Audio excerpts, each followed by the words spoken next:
ये video JEE और NEET aspirants के लिए बहुत खास होने वाला है। इस वीडियो में आज हम बात करने वाले हैं most important topics of 12th physical chemistry. 12th physical chemistry के मोस्ट इंपॉर्टेंट टॉपिक्स जिन्हें आप पढ़कर बहुत अच्छा स्कोर पा सकते हैं।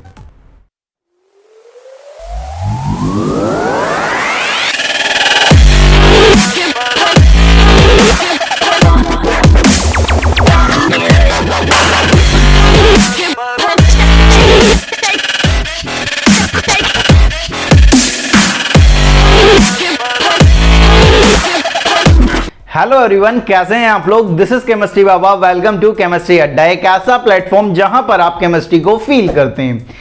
ये वीडियो बहुत खास होने वाला है क्योंकि इस वीडियो में आज हम बात करने वाले हैं most important topic of 12th physical chemistry. 12th physical chemistry के मोस्ट इंपॉर्टेंट टॉपिक्स, जैसा अपन जानते हैं यार कि हमारा जो जेईई है बहुत नजदीक है, फेब्रुअरी टाइम, और नीट भी आने ही वाला है भाई। तो इस टाइम पर हमें ये पता होना चाहिए कि हमें हर एक चैप्टर में कौन सा हमारे लिए इंपॉर्टेंट टॉपिक्स है। केमिस्ट्री अड्डा आपके लिए ये प्रॉब्लम का जो सॉल्यूशन है ना वो लेकर आया है। ठीक है, अपन 12th फिजिकल केमिस्ट्री की अगर बात करें तो 12th फिजिकल केमिस्ट्री में हमारे पास टोटल 5 चैप्टर्स हैं। कौन कौन से? Solution, chemical kinetic, electrochemistry, solid state and surface chemistry.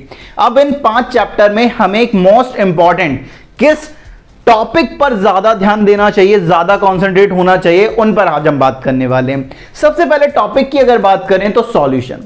Solution से लगातार क्वेश्चन देखा जाता है, चाहे वो जेईई हो या नीट हो। सॉल्यूशन में जो सबसे इंपॉर्टेंट टॉपिक सबसे पहले नंबर पर जो रखा गया है वो है abnormal colligative property. Abnormal colligative property जिसमें आप वांडा फैक्टर का यूज करते हो, जो बेसिकली इन 4 फॉर्मूलों पर बेस्ड होती हैं। Delta T B equal to I into K B into M, delta T F equal to I into K F into M, pi equal to I into C R T, और P naught minus P of solution upon P naught equal to I into X P. ये जो numerical बनने वाला part है वो यहां से आता है यार, एबनॉर्मल कॉलिगेटिव प्रॉपर्टी से। यहां पर आपके कई सारे टाइप के क्वेश्चन बनते हैं। आपसे बॉइलिंग पॉइंट पूछा जाता है सॉल्यूशन का, फ्रीजिंग पॉइंट पूछा जाता है, ऑस्मोटिक प्रेशर पूछा जाता है, आइसोटोनिक सॉल्यूशन रख दिया जाता है, आई के बारे में इंफॉर्मेशन पूछी जाती है, जो नॉन वोलेटाइल सॉल्यूट होता है उसके बारे में इंफॉर्मेशन होती है। मतलब जो भी सारी चीजें न्यूमेरिकल में बन सकती हैं वो एबनॉर्मल कॉलिगेटिव प्रॉपर्टी में कवर्ड हो जाती हैं। तो सबसे पहला जो टॉपिक सॉल्यूशन में आपको कवर्ड करना है वो है एबनॉर्मल कॉलिगेटिव प्रॉपर्टी। सबसे पहले नंबर पर ये रखा गया है। दूसरा जो टॉपिक है हमारे पास वो है राउट्स लॉ। राउट्स लॉ भी अपने आप में बहुत इंपॉर्टेंट रखता है। राउट्स लॉ में क्या होता है, कभी कभार वो राउट्स लॉ को डाल्टन्स लॉ से पूछता है, मतलब वेपर फेज में मोल फ्रैक्शन पूछ लेता है। तो राउट्स लॉ को भी बहुत अच्छी तरीके से पढ़ना है, लगातार इससे भी क्वेश्चन पूछे जाते हैं। थर्ड नंबर पर जो आता है वो आता है हमारे पास कॉन्सेंट्रेशन टर्म। अपन ने भांति भांति के कॉन्सेंट्रेशन टर्म पढ़े थे, लेकिन अब बात आती है कि किस कॉन्सेंट्रेशन टर्म पे हमें ज्यादा फोकस करना चाहिए। अगर आप प्रीवियस ईयर पेपर उठाकर देखेंगे तो आपको ज्यादातर 3 कॉन्सेंट्रेशन टर्म देखने को मिलेंगे। पहला मोलैलिटी, दूसरा मोल फ्रैक्शन और तीसरा मोलैरिटी। ज्यादातर क्वेश्चन यहीं से आते हैं। ऐसा नहीं है कि जो बचे हुए कॉन्सेंट्रेशन टर्म्स हैं वहां से क्वेश्चन नहीं आते, लेकिन ज्यादातर जो क्वेश्चन पूछे जाते हैं वो इन 3 ही कॉन्सेंट्रेशन टर्म से पूछे जाते हैं। इस बात का ध्यान रखेंगे। और लास्ट में अगर आपके पास टाइम है तो ideal and non ideal solution पर आप गौर कर सकते हो, कॉन्सेंट्रेट कर सकते हो। तो सॉल्यूशन में आपके पास 4 टॉपिक कौन कौन से? Abnormal colligative property, routes law, concentration terms and ideal and non ideal solution. In 4 topic पर आपको विशेष ध्यान देना है जब आप सॉल्यूशन को रिवाइज करें।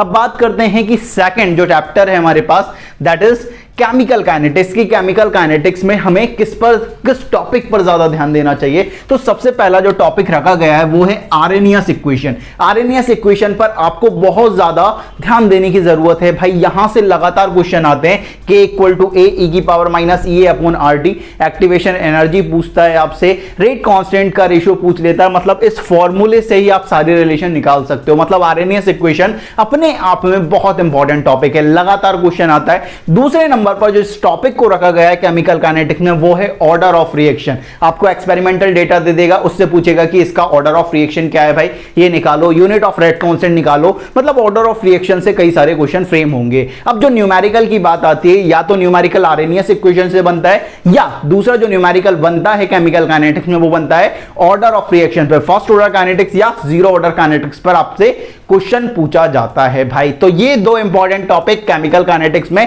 आर्रेनियस equation and order of reaction. ये दो इंपॉर्टेंट टॉपिक हैं। अब बात करते हैं हमारे थर्ड चैप्टर इलेक्ट्रोकेमिस्ट्री की।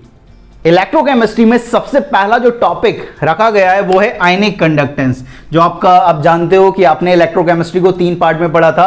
पहला गैल्वेनिक सेल, दूसरा इलेक्ट्रोलाइटिक सेल और तीसरा जो आयनिक कंडक्टेंस पार्ट था वो, जिसमें आपने कोलराश लॉ पढ़ा था, molar conductivity, limiting molar conductivity, ये सारे जो टर्म पढ़े थे वो। उसमें सबसे पहला जो आपका होना चाहिए रिवाइज करने के मामले में, सबसे पहला जो टॉपिक होना चाहिए वो होना चाहिए आयनिक कंडक्टेंस। आयनिक कंडक्टेंस में आपका कोलराश लॉ बहुत इंपॉर्टेंट रखता है। जो भी आपने limiting molar conductivity, molar conductivity, equivalent conductivity, cell constant, इन पे बेस्ट जो भी न्यूमेरिकल्स करे हैं वो आपको यहां पर रिवाइज करना पड़ेगा। सबसे इंपॉर्टेंट टॉपिक है इलेक्ट्रोकेमिस्ट्री में। सेकंड नंबर की बात करें तो सेकंड नंबर पर आता है आपके पास ईएमएफ ऑफ सेल को निकालना। ईएमएफ ऑफ सेल से लगातार क्वेश्चन पूछे जाते हैं, लेकिन इन दोनों में अगर कंपेयर करें तो पहले नंबर पर आपका आयनिक कंडक्टेंस ही रखा गया है, क्योंकि आयनिक कंडक्टेंस से लगातार क्वेश्चन पूछे जाते हैं, ये ध्यान रखेंगे। थर्ड टॉपिक जो इलेक्ट्रोकेमिस्ट्री में आपको रिवाइज करना है वो है प्रोडक्ट ऑफ इलेक्ट्रोलाइसिस। ठीक है, कि इलेक्ट्रोलाइज करोगे किसी सॉल्यूशन को, आपको क्या प्रोडक्ट एनोड पर मिलेगा, क्या कैथोड पर मिलेगा, और आपको फेराडे लॉज को थोड़ा सा ध्यान रखना है, Faraday first law and Faraday second law. ये 3 टॉपिक इलेक्ट्रोकेमिस्ट्री में आपको दिमाग में होने चाहिए जब आप रिवीजन करो तब। ठीक है, ये हमारा थर्ड चैप्टर हुआ इलेक्ट्रोकेमिस्ट्री। अब बात करते हैं कि fourth chapter solid state. Solid state छोटा चैप्टर है, लेकिन उसमें से भी अगर इंपॉर्टेंट ढूंढना पड़े कि हमें बस इंपॉर्टेंट पढ़ना है, कि बस इतना पढ़ लें कि हमारा काम हो जाए, तो सॉलिड स्टेट में सबसे पहली बात आती है तो वो आती है डिफेक्ट्स पर। पूरा चैप्टर एक तरफ, डिफेक्ट्स एक तरफ।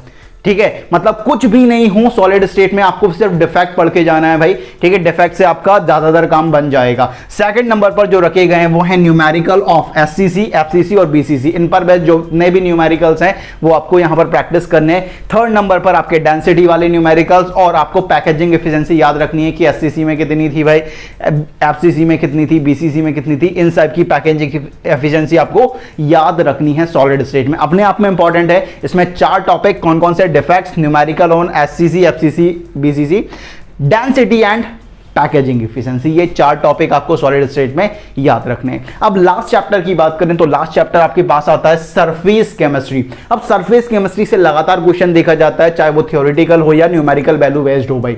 अब यहां पर अगर बात करें तो न्यूमेरिकल वैल्यू बेस्ड जो क्वेश्चन बन रहा है वो बन रहा है फैक्टर्स अफेक्टिंग एड्सॉर्प्शन पे। जो आपका फ्रेंडलिच आइसोथर्म था या लैंगमर आइसोथर्म था, जिसमें आपने इक्वेशन निकाली थी x/m = kp की पावर 1/m, इससे न्यूमेरिकल वैल्यू बेस्ड सवाल बनता है। ये ध्यान रखना है, यहां से न्यूमेरिकल भी पूछा जाता है। तो यहां पर बहुत इंपॉर्टेंट रखता है अपने आप में टेम्परेचर और प्रेशर का इफेक्ट एब्जॉर्प्शन में, ये ध्यान रखना वाली बात है सरफेस केमिस्ट्री में। अब दूसरे टॉपिक पर अगर बात करें तो दूसरा टॉपिक जो आता है वो आता है प्रिपरेशन ऑफ कोलोइड। कोलोइड की प्रिपरेशन, जो अलग अलग मेथड आपने पढ़ी थी वो आपको ध्यान होना चाहिए। और लास्ट में जो आपको याद होना चाहिए वो आना चाहिए कोलोइड की प्रॉपर्टीज। इसमें सबसे इंपॉर्टेंट जो है वो है टिंडल इफेक्ट। टिंडल इफेक्ट से लगातार क्वेश्चन देखा जाता है कि टिंडल इफेक्ट की क्या कंडीशन है भाई, कब टिंडल इफेक्ट होगा, कब नहीं होगा, तो वहां से लगातार क्वेश्चन पूछा जाता है। तो सरफेस केमिस्ट्री में आपके पास 3 टॉपिक कौन कौन से, फैक्टर्स अफेक्टिंग एड्सॉर्प्शन, जिसमें मोस्ट इंपॉर्टेंट कौन कौन सा है, temperature and pressure. Second topic preparation of colloid,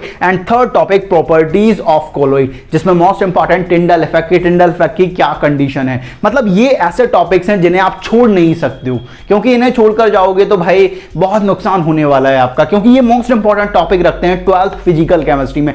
लगातार हर एक शिफ्ट में इनसे क्वेश्चन है ही सही। जब भी आप पेपर उठा के देखोगे 2020 के, आपको हर एक शिफ्ट में इन टॉपिक से जरूर क्वेश्चन मिलने वाला है। मतलब ये टॉपिक अपने आप में बहुत इंपॉर्टेंट रखने वाले हैं भाई, मतलब इन टॉपिक को छोड़ नहीं सकते हो। अब आप सिर्फ सॉल्यूशन में इनको पढ़ना है, केमिकल काइनेटिक्स में इनको रिवाइज करना है, इलेक्ट्रोकेमिस्ट्री में इनको रिवाइज करना है, सॉलिड स्टेट में इनको, और सरफेस केमिस्ट्री में इनको। अगर आप ऐसा करके जाओगे तो आप लगभग जितने भी क्वेश्चन आने वाले हैं इन चैप्टर से वो आप कर सकते हो बहुत आसानी से। ये इंपॉर्टेंट टॉपिक्स हैं 12th फिजिकल केमिस्ट्री में।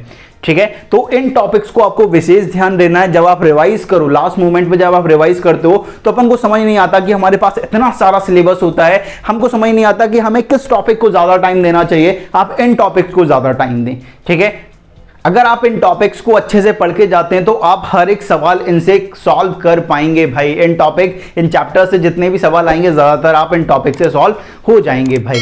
ठीक है, तो इस तरह से आप रिवाइज कर सकते हो और बहुत कम टाइम में अपने टॉपिक, अपने चैप्टर को स्ट्रॉन्ग कर सकते हो। So all the best for JEE. मिलते हैं अपन नेक्स्ट वीडियो में, तब तक के लिए जय हिंद, जय भारत।